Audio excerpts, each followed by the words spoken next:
After 2.5 months of putting our blood, sweat and tears into this extension behind me here, we're finally at the most intense part of our DIY renovation series. Let's get in the deep end, the structural phase. This is where the real challenge begins. The upstairs room in our crusty chalet bungalow is just one big open plan room. Really nice. Which we're looking to add 3 dormers into to create 2 bedrooms and 2 bathrooms. Probably is quite a technical job. But first we've got to tackle some seriously intimidating steel beams. It was a lot to digest. In this episode, we are taking on this massive job head on.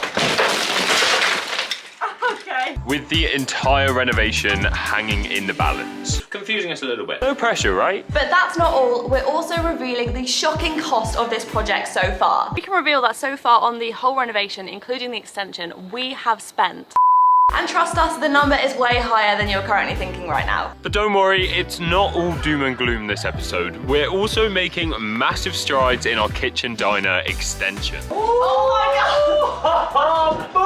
Where the structure we've built, from the foundations to the bricks to the roof to the insulation to the flooring, is finally starting to resemble something like an actual room. I can't believe that's already. It is honestly so exciting. Tell the camera you're having fun, Doug. I'm having so much fun. So enough talking, we won't keep you in suspense any longer. Let's dive into this jam-packed roller coaster episode, oh my god, of DIY renovation. Woof woof. Let's go.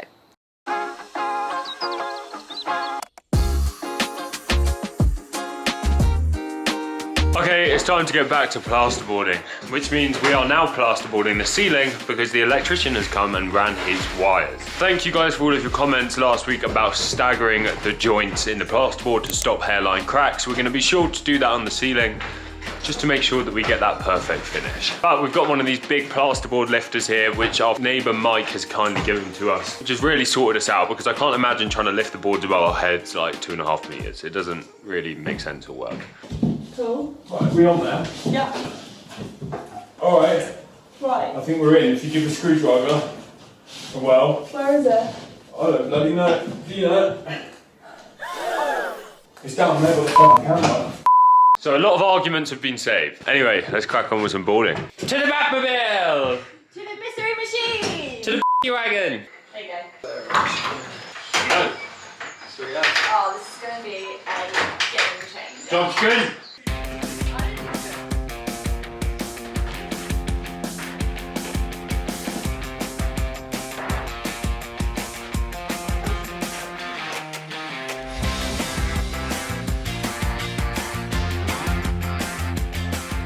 I've also put packers on the floor because you guys said that it shouldn't be touching the floor. And what we'll do with all the plasterboard we've already put up, we're gonna draw like a centimetre off the bottom and just take it out with a multi-tool. But from now on, we will start leaving a gap between the plasterboard and the floor. Just in case we haven't made this clear enough, this extension is going to hold our kitchen diner, a modern farmhouse Nancy Myers inspired dream kitchen that should arrive in just 2 weeks' time.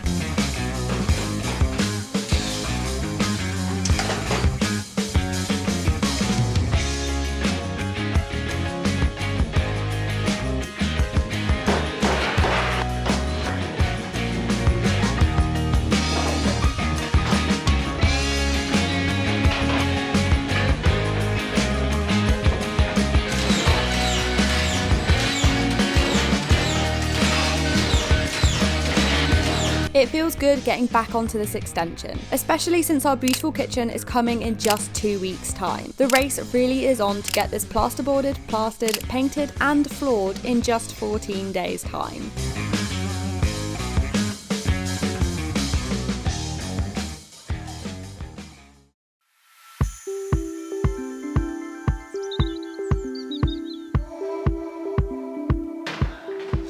Got all the teas and coffee. All the teas and coffee. Today's another day on plasterboarding for us, which is super exciting because it means tomorrow the plasterer can come and do the ceiling and do these 2 walls, so that we're pretty much ready to put our kitchen in, other than the flooring, but no problems about that just yet.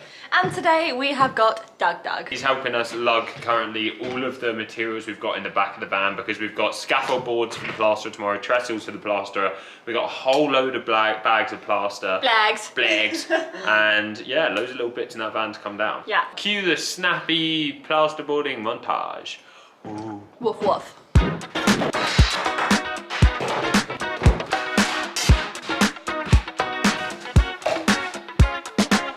342, 118 and a half.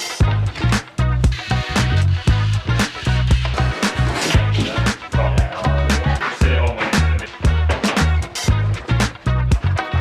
What have you got? I'll get you one. You want to show me one? What is it? That's so good. Like a bourbon covered in chocolate. Oh wow. We'd like to take a quick moment to talk about how we juggle all of the research and ordering we do during renovations and introduce this week's sponsor, Opera. If you haven't heard about the Opera browser yet, then you're missing a trick. It's a browser that's got all kinds of cool features that make your life so much easier. If you're anything like us and love to listen to music or watch videos whilst browsing, the Opera lets you control everything even without switching tabs. Thanks to the detachable player, you can keep music control at your fingertips. Or with the video pop-out, you can detach whatever you're watching. No time wasted flicking between applications. You can even take both music and videos anywhere inside or outside the browser. Now, for anyone who loves to shop around, you're gonna love the split screen mode. Just drag the tab downwards. We regularly have 2 different websites open at once to compare different material prices. Checking out the same product across different sites, always making sure we're getting the best price. But my personal favorite feature is Aria, a built-in AI tool. Aria image recognition means I can upload a photo of literally anything I find on the web or at home, and it will tell me absolutely everything I need to know about the object. This can be really useful when someone uses a tool or product I don't know the name of in a video, and I can find it instantly. Aria also has a super handy command line, meaning you can ask any questions without switching tabs. Just use a quick keyboard shortcut and bosh. Aria can also generate images, meaning I can supply a simple prompt and Aria will generate any image for me. You can get super crazy with it. So if you're keen to give the free Opera browser a try, then press our unique link in the description below. Anyway, back to work.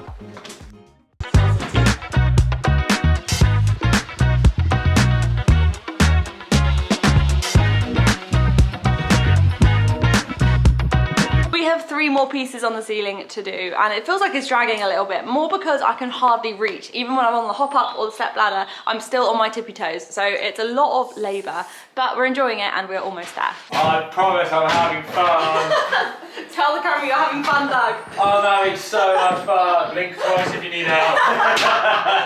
Right, what's that for you? It's really good. It's just... It's not a measurement, it's just 55 centimeters of goodness, that's what it is. really good. What are you doing?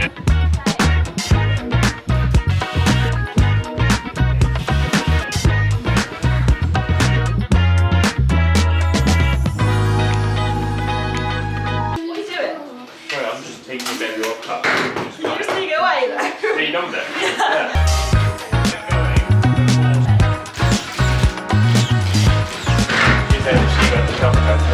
Oh my god! Oh, boom! It's slightly under. Oh, shut up. Oh my god! Don't be gentle. Last piece of the ceiling is this one right here. And then we can go on to the sky lantern. Okay, I lied, 1 more piece. Right, it's a chicken sandwich lunch today. I've just roasted a chicken, as you can see, and we're gonna have a yummy roast chicken baguette. Is that one mine? Yeah, that's yours. I'm spoiled. I think it's an 8.75 because I'm so used to the chicken now. Solid 8, 8.5, right? Okay, that's pretty Yeah, good. good, yeah. So the last bit of plasterboarding we actually need to do before the plasterer comes tomorrow is the bit around this sky lantern here. Now this is going to be a bit more of a technical job, but because he's coming tomorrow to do the ceiling, we've got a load of trestles and a load of scaffold boards to build ourselves some sort of scaffolding so that we can get up there and do this bit easily and he can plaster it all nice and smooth tomorrow.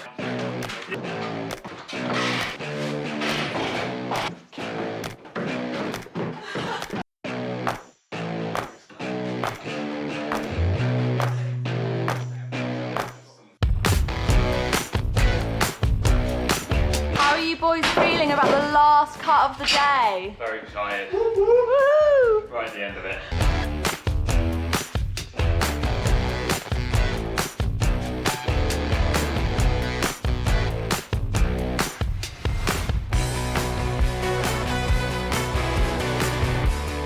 And now that we are all boarded up with the trestles in place, We are ready for the plasterers to come tomorrow.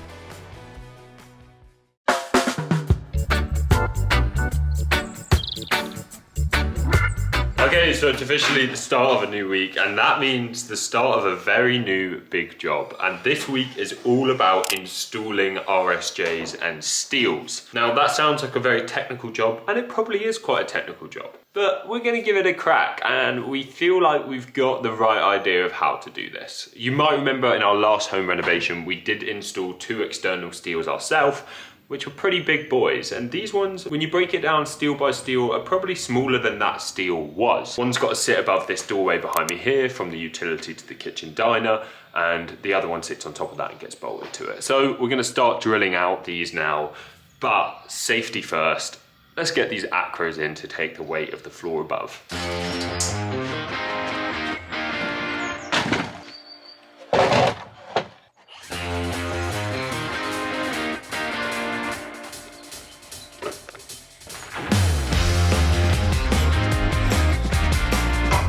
Supported, let's go. Let's get this door off.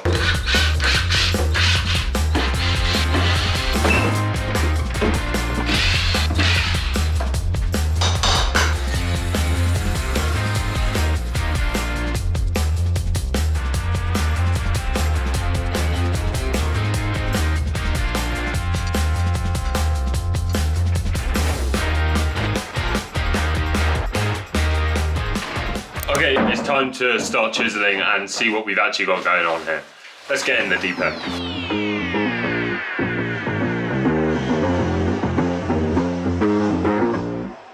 Okay, so we're seeing pretty much exactly what we expected here. Now, obviously I've got to remove this concrete lintel, I've got to move the bricks, so that I can get a steel in across here, which is stronger than a concrete lintel. Now, that steel does need to sit flush with the bottom of the floor joist above. Hopefully that makes sense. As we do it, I'll show you more what's going on upstairs. Right now it's all a bit covered up, but I've just got to keep clearing this and work out exactly where I want this steel to sit. That is how I need it to sit. Padstone, padstone, steel, floor joist, floor joist, floor joist.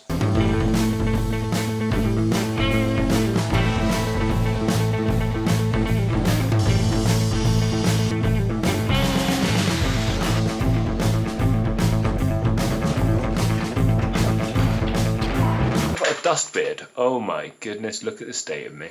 Now, we mentioned quite a few episodes ago, but for those that didn't catch this, Alfie, Harry's childhood mate, comes over 2 days a week to help us out on site. Alfie's had tons of experience with RSJs like this, and Harry having done one last year, these boys were in their element and smashing it out.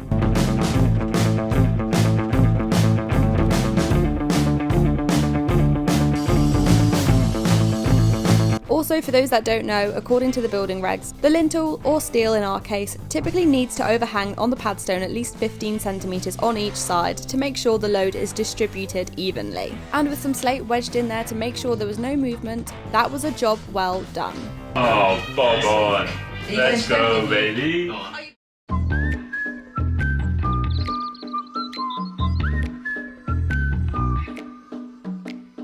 Now, our plasterer Kieran is the cleanest, most meticulous plasterer we've had. Him and his mucker did the ceiling in one day and the 2 walls where the kitchen will be the next day. They were so speedy, but also they kept the finish so high. We are super happy with the work they've done. If you guys are in the West Berkshire area and are in need of a good plasterer, then we'll leave Kieran's info in the description box below. This isn't sponsored, of course, we would just never gatekeep such a good tradie.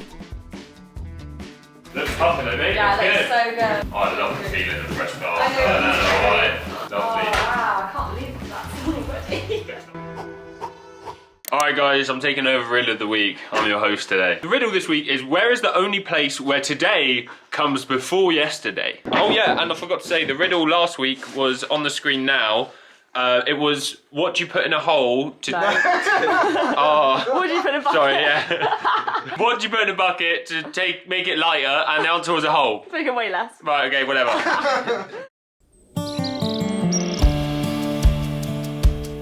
Right, so we're currently at a stage that we can't really do any more with the steels until we get rid of these 2 stud walls here. Now there's one on my left, that's obviously just to divide this bedroom, living room area and the stairs, and the other wall is the one that divides the eaves where we're going to be building our dormer out on top of and the rest of the house. These two walls have got to go so we can get our steel in, flush with the floorboards, and it can look pucker. Anyway, back to demolition mode, let's go. Okay, so after doing a bit of research, we have realised that this wall behind us here is kind of partly structural. It's holding up the corner of the dormer that currently exists here. Now, we've looked at the plans many of a time over, and we've finally got our head around the way that the timbers and steels join inside the roof to take all of the weight of the new dormers. So temporarily, we're gonna have an acro here holding up that weight whilst we mess around with this wall until we put our new timber and steel posts in coming up from the middle floor. It was a lot to digest, but I think we're there. The plans you can see on the screen right now are a little bit complicated, but once you take them a steel or a post at a time, you can get your head around them. Hopefully. Anyway, that could be famous last words. Okay, for now, we're gonna take back this wall to allow us for a nice little landing upstairs to rotate into both rooms, so there's gotta be enough room for a doorway on each side. Hopefully this will make sense as we do it. House famous boxes, yeah.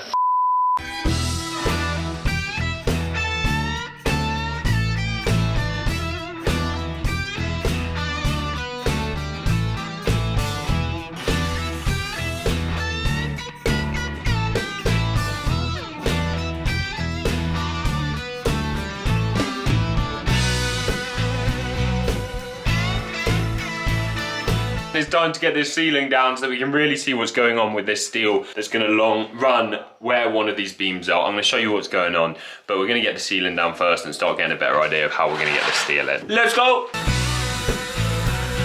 Alright, shall I knock this thing through?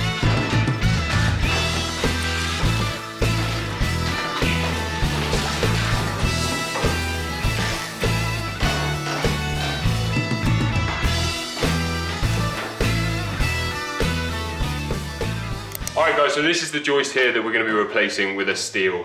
Now this joist is pretty loose now, so hopefully we can just pop the steel in place where this joist is, sit it on top of our other steel that we installed yesterday over there, and then sit it on the centre structural wall in the middle here. Oh, look at that, that's come out pretty easy.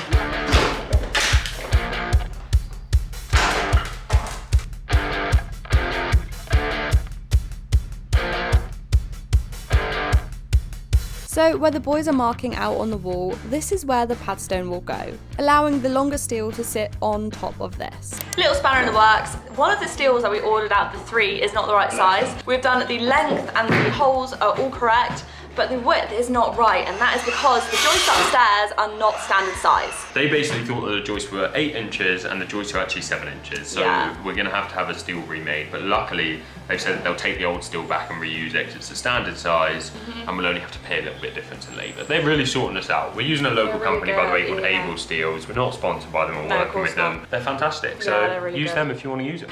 Something we really want to talk to you guys about is the cost of this renovation so far, because we know that so many of you guys watching are either thinking about doing an extension / renovation yourself or are already in the midst of one. So we can reveal that so far on the whole renovation, including the extension, we have spent £41,300. Now that sounds like a crazy number. That's a pretty scary number to have spent already. Yeah. But we do keep telling ourselves that the extension is pretty much done.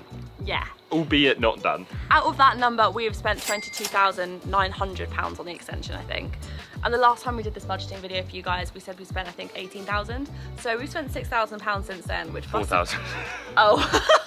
£4,000, but that's not much. Like, that shows how much most of the extension work is done. The foundations, the brickwork, the roof. Yes, we've spent £41,000 so far overall on the whole house. But I'm not feeling that bad about it. I think it's also the really expensive part that you can't get any deals on is the groundworks, is the bricks, is the mortar, is the cement. So from now on, we're doing like things that we can get deals on and get bargains on. So I'm hoping that it won't be too expensive moving forward now. We got the dormers built first, which is a lot of timber. After then, it won't be too expensive. All of these numbers that you are hearing do include all of the kind of background stuff as well. So the structural calculations, the planning permission application, the engineers, I've already said structural calculations, the Same time. the architect, all of that is included in that number. So It's not just material costs, is it? Yeah. It's everything. We have been tracking all of these numbers on a cool like Google Sheets document thing. So if you guys are thinking about doing a renovation and this will be useful for you, let us know in the comments below and we will share a breakdown of our costs at some point. Yeah. We're still updating it as we go, so you might have to give us a little bit of time. But let us know if you do want to see that, because if there's enough people wanting it, we'll clean it up and put it out there. Clean it out. It's a very messy sheet. It makes sense to us, but yeah. One messy sheet. One sheet is plenty. One sheet. Anyway, let's crack on with some DIY. Let's go. Let's go spend some more moolah. But we don't have.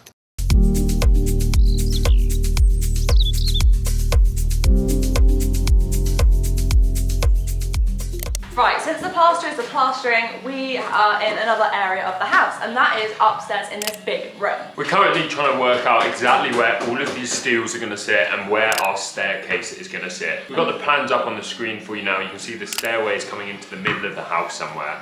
We're just trying to pinpoint exactly where that is. It's all a bit confusing, we're very new to staircases, so it's all about working it out. Let's work it out. Let's go. Let's work it out. Let's get some floorboards out.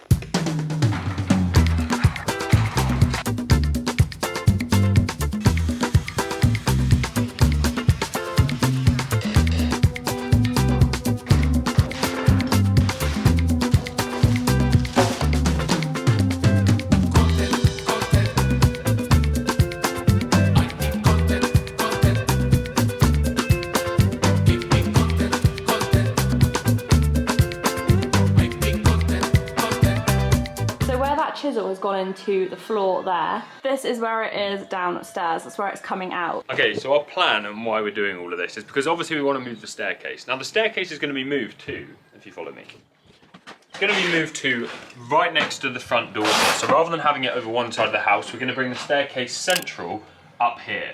You can see the marking on the ceiling here as well, where the stairs are going to be punched out eventually. And yeah, I mean, it all makes sense in theory, but working out where it all ties and how it sits on that load-bearing wall in the middle and where the steels go either side of it is all a little bit technical, hence why we're stripping everything back and trying to work it out. And we have just noticed that where the staircase headroom needs to start is actually under that small wall on the other side of the eaves upstairs. So our next job is to take that small wall down. Let's go get messy.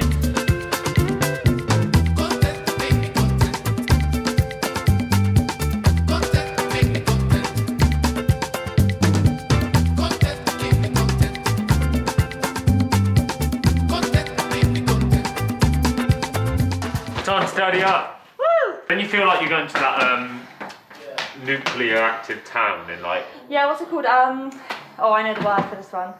Come on, if you guys at home know it. Radioactive town in Japan. Is it in Japan? No, not Hiroshima.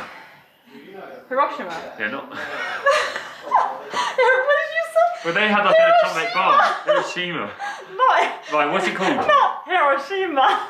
Shut up. What's it called? Oh, we'll put it on the screen now. How disappointing. You tracked? It's not like Krakow, because that's Poland. It's something like that though, isn't it? Yeah. For us, cleaning up as we go is so important, especially because we live on this site.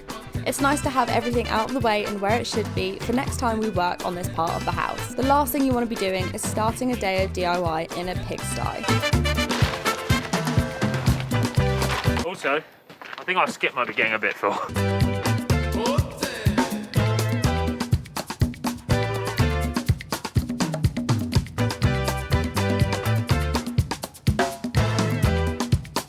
Time to take the ceiling down, let's go. Preliminary thoughts about the staircase, guys. Does anyone know if we can actually install the staircase without having to take a chunk out the top of this wall? Like, will it just like join to the top of the wall? Because in our plans, we have pad stones there. So like we can't cut into the pad stones. Because the steels will be where the stairs are. So it's confusing us a little bit. And on that note, if you guys know any stair companies that are kind of really good to work with in terms of they help you build your stairs and stuff like that, bespoke, do let us know because we don't really know what the hell we're doing with stairs. We have since got the steel company who makes our steels to come out and talk through the plans and see how it all fits together. This will be super useful because sometimes we just need a shove in the right direction. Oh, nice.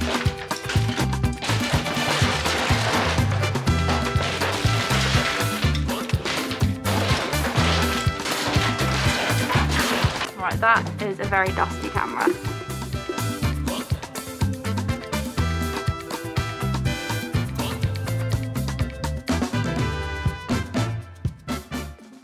burning question I want to ask you guys is, what do you guys think we can do to improve these videos? We're trying to get them better every single week, and we're kind of not too sure what to put our efforts into. Is it the editing? Is it the videography? Is it the explaining? Is it the length? Is it microphones? Yeah, should we be getting microphones? I don't know. I just want to make this as best quality as possible, especially because so many of you guys are watching. I don't want you to be watching a video. Is it the personality? Oh, we can't change that. Yeah, give us some feedback, guys. It'd be really useful. But also try to be nice. Maybe put one positive thing and one negative thing. That's probably a good idea. Otherwise we'll just end up not putting any videos out because we're so angry. But yeah, this week is kind of wrapped up there. So thank you so much for watching. Make sure you have subscribed and you have liked this video because it really helps us support our channel. And we've got some exciting things to come in the next week. Yeah, we do. We promise you that. Kitchen's getting delivered. Oh my god, yeah.